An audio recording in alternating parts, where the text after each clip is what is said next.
part of a 4-part video series, and in this video we will be exploring our last letter of the caste formula, that's H. And if you haven't watched the last 3 parts of this video series, kindly visit our YouTube channel and have a look on them.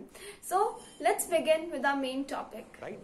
And last and most important point is H, that means habit. Knowledge હશે, attitude હશે, skill હશે, પણ જો એની આદત નહીં હોય તો પૂરું થઈ ગયું. આ વિશ્વમાં વ્યક્તિને મહાન એમની આદત બનાવે. વાત સમજાય છે? કોઈ વ્યક્તિ એક દિવસની પ્રેક્ટિસ કરવાથી મહાન નથી બનતો. વિરાટ કોહલી એક દિવસ સવારે 4 વાગે ઉઠવાથી વિરાટ કોહલી ન બને. આજે 4 વાગે ઉઠીને પ્રેક્ટિસ કરે, કાલે 4 વાગે ઉઠીને પ્રેક્ટિસ કરે, પરમ દિવસે 4 વાગે ઉઠીને પ્રેક્ટિસ કરે, રવિવારે 4 વાગે ઉઠીને પ્રેક્ટિસ કરે, રક્ષાબંધનમાં 4 વાગે ઉઠીને પ્રેક્ટિસ કરે, દિવાળીમાં 4 વાગે ઉઠીને પ્રેક્ટિસ કરે, ઈદના દિવસે 4 વાગે ઉઠીને પ્રેક્ટિસ કરે, બર્થડેના દિવસે 4 વાગે ઉઠીને પ્રેક્ટિસ કરે, એનિવર્સરીના દિવસે ઉઠીને પ્રેક્ટિસ કરે. એવરી ડે જ્યારે ઉઠીને પ્રેક્ટિસ કરવાની આદત પડી જાય ત્યારે વ્યક્તિ મહાન થતો નથી, બની જાય. એક વસ્તુ યાદ રાખજો સાહેબ, આ દુનિયામાં ક્યારેય મહાન બનાતું નથી, તમે બની જશો.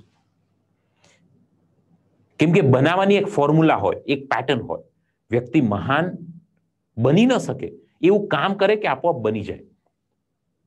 સરદાર વલ્લભભાઈ પટેલ મહાન બન્યા નથી સાહેબ, એના કામે એને મહાન બનાવ્યા.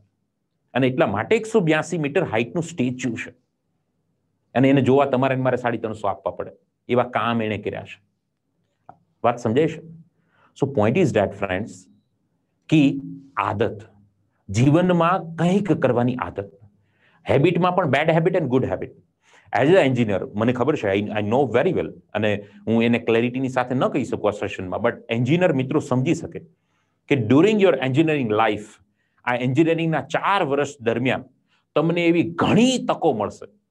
તમારા ક્લાસમેટ દ્વારા, તમારા રૂમમેટ દ્વારા એવી ઘણી તકો મળશે. એવી આદત પાડવાની જે આદત તમારા અને તમારા પરિવારને કાલે ઉઠીને નીચું જોવા બરાબર ચોક્કસ સાબિત થશે. ડ્યુરિંગ યોર એન્જિનિયરિંગ લાઈફ આવી તમને ઘણી તક મળશે, બટ એઝ અ પર્સનાલિટી તમારે એ આદતને અપનાવવી કે ન અપનાવવી, ધેટ્સ યોર ચોઇસ.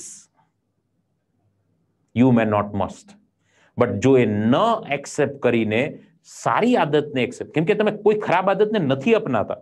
કોઈ ફ્રેન્ડ સિગરેટ ટ્રાય કરવાનું કહે છે ને તમે સિગરેટ ટ્રાય નથી કરતા, તો એ સારી આદત ઓટોમેટિક જ કહેવાય ગઈ. વાત સમજાય છે? સિગરેટ પીવાની ઓફરને ઠુકરાવવી એ ઓટોમેટિક તમારી ગુડ હેબિટ જ થઈ ગઈ. તો બેડ હેબિટનો ત્યાગ કરો તો ગુડ હેબિટ આપોઆપ થઈ જાય. સવારે ઉઠીને એઝ અ 19-20-21 યરની ઉંમરનો દીકરો કે દીકરી સવારે તમારી એક્સરસાઇઝ, તમારું થોડું મેડિટેશન, તમારું થોડું વર્કઆઉટ, તમારું ટમી, તમારું પેટ, તમારી ચેસ્ટથી શેનું બહાર આવી જાય? તમારું વર્કઆઉટ હોવું જોઈએ. આપણે કઈ આપણે કઈ 6 પેક નથી બનાવવા, but walking exercise 10,000 step every day at least તો હું ચાલુ. હું એટલીસ્ટ તો 5 મિનિટ તો કરું. મારે બાબા રામદેવ સાથે કોમ્પિટ નથી કરવાની, કેમ કે એ અલગ વ્યક્તિત્વ છે. ગજબના છે બાબાભાઈ. અને સવાર 5 વાગે ઉઠીને યોગા કરાવે. પેલા આખી દુનિયાને 5 વાગે ઉઠાડે, આખી દુનિયાને યોગ કરાવે, કામ ધંધા બંધ કરાવીને આખી દુનિયાને યોગ કરાવ્યા. દુનિયા આખી યોગ કરવા ગઈ, એને કામ ધંધા શરૂ કરી દીધા. ગજબનું માણસ છે. બધી જ એ શું કહે ખબર, બધી it's a part of joke, but આ તો તમને ખાલી ઘરનું ઘર છે, ફળિયામાં નળ છે, તમે બધા લાઈનસર છો એટલા માટે વાત શેર કરું છું. એ તમને કે બધી જ બીમારીઓની દવા યોગમાં છે. આવું તમે સાંભળ્યું બાબા રામદેવ પાસેથી? બધી જ બીમારીઓની દવા યોગમાં છે, પણ એ બધી જ દવા વેચે છે. સમજાય તો વંદન, ના સમજાય તો અભિનંદન. So world is like this my dear friends. આ વિપરીત પરિસ્થિતિઓની અંદરથી વચ્ચેથી માર્ગ કેવી રીતે કાઢવો, વચ્ચેથી રસ્તો કેવી રીતે કાઢવો, એનર્જેટિક કેવી રીતે રહેવું, મોટિવેટ કેવી રીતે રહેવું, કેવા લોકોને મળવું, કેવું વક્તવ્ય સાંભળવું, આ બધો જ નિર્ણય આપણા ઉપર છે. અને આજે લીધેલો નિર્ણય આવતીકાલનું તમારું ભવિષ્ય બનાવશે. અવિરાજ ચૌધરી પાસે એ ચોઈસ હતી કે હું ન બની શકું. તમે નહીં બિલીવ કરો, 11 સાયન્સમાં દીકરો આવ્યો ને, વાત ત્યાંથી શરૂ કરી, પૂરી પણ ત્યાંથી કરું. 11 સાયન્સમાં દીકરો આવ્યો ને ત્યાં સુધી તેને ખબર નથી કે JEE નામની કોઈ પરીક્ષા હોય અને આ પરીક્ષા પછી IITમાં જવાય, અને IIT નામની એન્જિનિયરિંગની સંસ્થા હોય એ તો એને ત્યાં આવ્યા પછી ખબર પડી, 11 સાયન્સ આવ્યા પછી. બટ મેં એને કીધું કે આ તારું IIT સુધી જવાનું કારણ કઈ? તો એને એક જ વાત કીધી કે આ દિન સુધી ડાંગમાંથી કોઈ દીકરો IIT સુધી નથી પહોંચ્યો, એટલા માટે મારે ચેલેન્જિંગ કામ કરવું છે. મારે દુનિયાને બતાવવું છે કે ધીસ ઇઝ પોસિબલ. જે અત્યાર સુધી નથી થયું એ મારે કરવું છે. અને એ જ એનું કારણ છે 36 લાખ રૂપિયાનું પેકેજ ટેક્સટાઇલ એન્જિનિયરિંગને પ્રાપ્ત કરવું. આ થોડું ચેલેન્જિંગ છે compare to IT, computer, mechanical, civil mother branch કરતા. આ ટેક્સટાઇલને કેમ કે MS-માં છે, LD-માં છે, અહીંયા સુરતમાં 1-2 કોલેજીસની અંદર છે, તો ટેક્સટાઇલ એટલું પ્રિફરેબલ ન રહી, એટલું high package compare to other branch. પણ એમણે કીધું આજ સુધી નથી થયું એટલે મારે કરવું છે. શું આવું કોઈ ચેલેન્જિંગ કામ કરવાની તમે શરૂઆત કરી છે ખરા? તમારી લાઈફમાં રનિંગ ડેમાં વિધાઉટ એક્ઝામ ટાઈમ, એક્ઝામ સમયને બાદ કરી દઈએ અને રેગ્યુલર સમયમાં તમે ક્યારે 5 વાગે ન ઉઠ્યા હોય તો આવું ચેલેન્જિંગ કામ કરવાની શરૂઆત તો કરો કે હું 5 વાગે ઉઠી શકું. કોઈ વસ્તુ અત્યાર સુધી નથી કરી એ કરવામાં જે આનંદ છે ને સાહેબ, એ ગજબનો છે. બટ કન્ડિશન ઇઝ ધેટ એ વસ્તુ કરવાથી તમારા એક્શન લેવાથી બીજા કોઈનું અહિત ન થતું હોવું જોઈએ. That's all.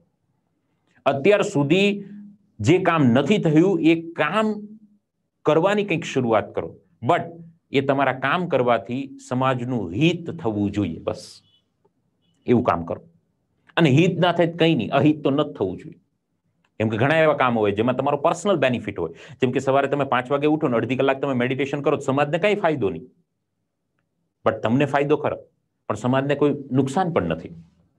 સો એવા કંઈ કામ કરો જેમાં તમારો ફાયદો હોય, દેશનો ફાયદો હોય, સમાજનો ફાયદો હોય. અને એઝ અ એન્જિનિયર આ દેશને, આ વિશ્વને આપણે કંઈક એવી ગિફ્ટ આપીને જઈએ, એવા પ્રયાસ, એવા ભાવની સાથે જો આપણે કામ કરવાની શરૂઆત કરીએ તો મને એવું લાગે છે કે તમે બધા બહુ સારું કામ કરી શકશો. અને મને તો ખૂબ આનંદ થયો કે એઝ અ યંગસ્ટર તમે NSSની અંદર આજે પ્રમાણે કામ કરી રહ્યા છો, ટીમમાં જે કામ કરી રહ્યા છો, કોવિડ ટાઈમમાં તમે બધાએ ઘણી બધી હેલ્પ કરી છે. જે પણ થઈ શકતું હતું ફિઝિકલી, મેન્ટલી, કોઈને હિંમત આપીને એ પણ એક બહુ મોટી સેવા છે. જરૂરી નથી કોઈના ઘરે તમે 50,000 રૂપિયા આપો એ જ સેવા થાય, નહીં. કોઈ હારેલા વ્યક્તિને હિંમત આપી દો ને તો એ 50,000 કરતા પણ બહુ મોટી ગિફ્ટ છે. કેમ કે એ ક્યાંય કરિયાણાની દુકાને મળતી નથી.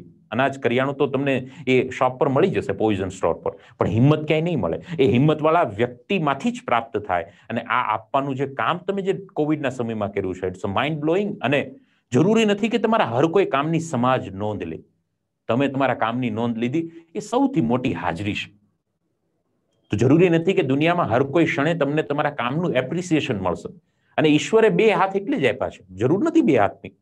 એક હાથે જમાઈ જાય, એક હાથે આપણી એક્ટિવિટી મેજોરિટી થઈ જાય. કોઈ બ્રશ 2 હાથે કરે?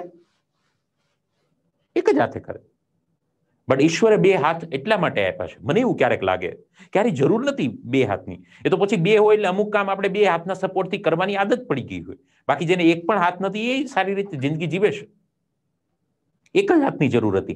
પણ ઈશ્વરે આપણને બધાને 2 હાથ એટલા માટે આપ્યા છે કે જીવનમાં કોઈ ક્ષણે આપણને એવું લાગે કે યાર હું એટલું કરું છું પણ છતાં મારા કામની કોઈ નોંધ નથી લેતો, મને કોઈ એપ્રિસિએટ નથી કરતો. અને ત્યારે ઈશ્વરે કીધું છે કે સાનો મૂંઝાય છે, તારી પાસે 2 હાથ છે, એક હાથને સરસ રીતે ઉપર કરી અને તું તારી રીતે પીઠ થપથપાવ ને, કોણ ના પાડે છે? અને આ સૌથી મોટું પ્રોત્સાહન છે. અને તમે જો તમારા કામને પ્રોત્સાહિત નહીં કરો તો દુનિયાને શું ઇન્ટરેસ્ટ છે તમારા કામમાં પ્રોત્સાહિત કરવાનો? તો એટલા માટે મને કહેવાનું મન થાય કે પીર હો ગઈ પર્વત સી, पीर हो गई पर्वत सी, अब पिघलनी चाहिए. इस हिमालय से भी एक नई गंगा निकलनी चाहिए. सिर्फ आके बोल के हंगामा खड़ा करना हमारा मकसद नहीं है दोस्त. सिर्फ आके बोल के हंगामा खड़ा करना हमारा मकसद नहीं है दोस्त. ये प्यारी सी सूरत कहीं ना कहीं बदलनी चाहिए. That's our purpose of today training motivation program, and that's why મને જ્યારે NSS ટેકનું વતી જે ઇન્વિટેશન મળ્યું, because of back to back જે શેડ્યુલ ચાલે, વેબિનારના શેડ્યુલ ચાલે, અને એમાં પણ ખાસ કરીને હું બહુ ઓછું પ્રિફર કરું કે જ્યાં મારે ફ્રીમાં જવાનું હોય. Because we are a professional motivational speaker, તો અમે કંઈક ચાર્જ લેતા હોઈએ. અને ખાસ કરીને એટલા સમયથી જ્યારે આવી રીતે કામ કરતા હોય તો ફ્રીમાં આપવાનું થાય ને એમાં જ્યારે સમય આપવાનો થાય તો એ બહુ વિચારવા જેવો પ્રશ્ન થાય. બટ જ્યાં એન્જિનિયરિંગ વર્ડ્સ આવે, અને મને સાહેબે વાત કરી કે હું MS માં અમે બધા મિત્રો આવી રીતે ભેગા થઈને એક્ટિવિટી કરીએ છીએ, તો મને થયું કે ચોક્કસ એક એન્જિનિયર હોવાના નાતે, એઝ અ મોટિવેશનલ સ્પીકર હોવાના નાતે હું અહીંયા આવ્યો જ નથી, એક એન્જિનિયર હોવાના નાતે એક એન્જિનિયર ભાઈ અને બેન સાથે જો ચર્ચા કરવાની તક મળે તો it's my privilege and it's really great opportunity for me. So that's why thank you very much to all of you. Also thanks to NSS Techno, who just gave me a wonderful opportunity to present in front of you and give me some beautiful chance to sharing some beautiful point with you. So thank you very much to all of you. God bless you. Best of luck for a bright future. Jai Hind, Jai Bharat. Floor to ma'am. Thank you, sir. It was really a wonderful session you shared with us and really awesome, sir. So some questions are there of our friends. Will you be answering them? So Yeah, first one is, yeah, sir. The first one is that is how to find the passion. As you told, like हमें हमारे ऊपर focus करना चाहिए. We must do what we like. जैसे आपने बताया था entry and no entry वाली बात हमारी engineering की. So sir, how to find that line which is suitable for ourselves? And the second था कि एकेडमिक्स लाइफ हमें सिर्फ एकेडमिक्स में कंसंट्रेट नहीं करना चाहिए कॉलेज में, ऐसा बोला जाता है. So how to then get diverse and learn various things also which is important in our life, like that. Okay, passion को आइडेंटिफाई कैसे करें, वही है ना आपका मेन क्वेश्चन? तो यस सर. ओके, अब ये है ना बहुत बड़ी समस्या है, और सिर्फ इंजीनियरिंग के लिए नहीं, गुजरात के, भारत के मेजोरिटी 10th 11th 12th या तो मैं ऐसा कह लूं कि 9 to 12 स्टैंडर्ड के स्टूडेंट बहुत कंफ्यूज है अपने पैशन को लेकर. और हमने इतनी तरक्की की, आज तक कोई ऐसा टूल नहीं बना है कि जिससे हम चेक कर सके कि ये बंदा ये पैशनेट, समझ रहे हो, कि ये डांस का किंग बन सकता है, दैट्स ऑल. ऐसा कोई अभी टूल नहीं है. सो दो चीज है. अगर मैं मेरी बात करूं तो जब तक इन द ईयर 2013 जब तक मैं डिटेन नहीं हुआ, फेल नहीं हुआ, तब तक मुझे पता ही नहीं था कि मेरे अंदर स्किल क्या है. अब जब मैं फेल हुआ, एक साल मेरे कोई काम नहीं था, एक साल मुझे घर पे ही बैठना था, तो मैंने ये ऑब्जर्व किया कि यार मैं क्या काम बेस्ट कर सकता हूं.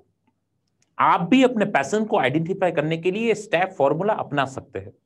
अपने स्कूल को आप याद कीजिए, आप स्कूल की कौन सी कंपटीशन में भाग लेते थे, आप कौन सी एक्टिविटी में भाग लेते थे, आपको कौन से वक्त या कौन से प्रोग्राम में टीचर के जरिए आपको एप्रिसिएशन मिला था. कभी कभार होता यह है कि हमने एक आध डांस एक्टिविटी में पार्ट ले लिया, अच्छा खासा डांस कर लिया, टीचर ने हमें एप्रिसिएट किया होगा, और बाद में हम कई सालों तक उसे याद भी नहीं करते, भूल जाते हैं.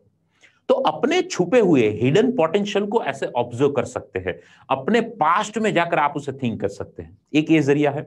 सेकंड ये है कि आपको कौन कौन से काम, उनमें करियर बन सकता है कि नहीं बन सकता है उसकी चिंता छोड़िए, कौन कौन से ऐसे काम है जो करने में आपको पसंद है. थर्ड एंड मोस्ट थिंग मैं आपको बताऊं, पैशन आपका रियल है कि नहीं, उसका एक ही क्वेश्चन के आंसर, एक ही प्रश्न में आप आंसर दे सकते हो, एंड दैट इज, ऐसा कौन सा काम है जो बिना ब्रेक लिए, बिना थके, बिना आराम किए, बिना एक भी रुपया नहीं मिलेगा आपको, मतलब एक भी रुपया वहां से मिलने वाला नहीं है, फिर भी आप मस्त तरीके से कर सकते हो, वैसे काम कौन कौन से है. अब ये मत कहना कि इंस्टाग्राम यूज करना, फेसबुक यूज करना, व्हाट्सएप यूज करना, राइट. तो वो हो गया आपका रियल पैशन. मैं आपको बताऊं, आज की तारीख में आप कोई भी डांसर जो एज अ रियल में डांसर है, आप उससे पूछोगे कि यार तुझे 24 घंटे अगर एक काम करना हो, और मैं बोलूं 24 घंटे में तुझे ना तो लंच मिलेगा ना तो डिनर मिलेगा, और वो 24 घंटे काम करने के तुझे एक भी रुपया नहीं मिलेगा, तो तू क्या करेगा? वो 110% बोलेगा मैं डांस करूंगा. Are you getting my point? आप सिंगर से जाके पूछे, आप कोई इंजीनियर जो पैशनेट इंजीनियर है, आप जो कोई पैशनेट कंप्यूटर इंजीनियर है, पैशनेट कोई आईटी इंजीनियर है, उससे जाके पूछे तो वही बोलेगा मैं कोडिंग करूंगा, मैं डेवलप करूंगा, मैं लैंग्वेज में क्रिएट करूंगा. सो ये है पैशन. आइडेंटिफाई आप कर सकते हैं, अपने पास्ट में जाके कर सकते हैं, लिस्ट आउट कर सकते हैं, या बिना पैसे बिना थके आप कौन से काम कर सकते हैं, ये आपका रियल पैशन है. अगर फिर भी जरूरी नहीं है कि हर कोई केस में आपको इसका आंसर मिल जाए, मे बी ये सारी प्रोसेस में आपको आंसर ना मिले, तो इस दुनिया में दो टाइप की पैटर्न है काम करने की। एक है आपको जो पसंद है वो काम को सिलेक्ट करके आप काम करते जाइए, या अगर इनमें पता नहीं चलता तो जो भी काम आप कर रहे हो उसे सिलेक्ट कर लीजिए और उनमें बेस्ट देते जाइए। That's all.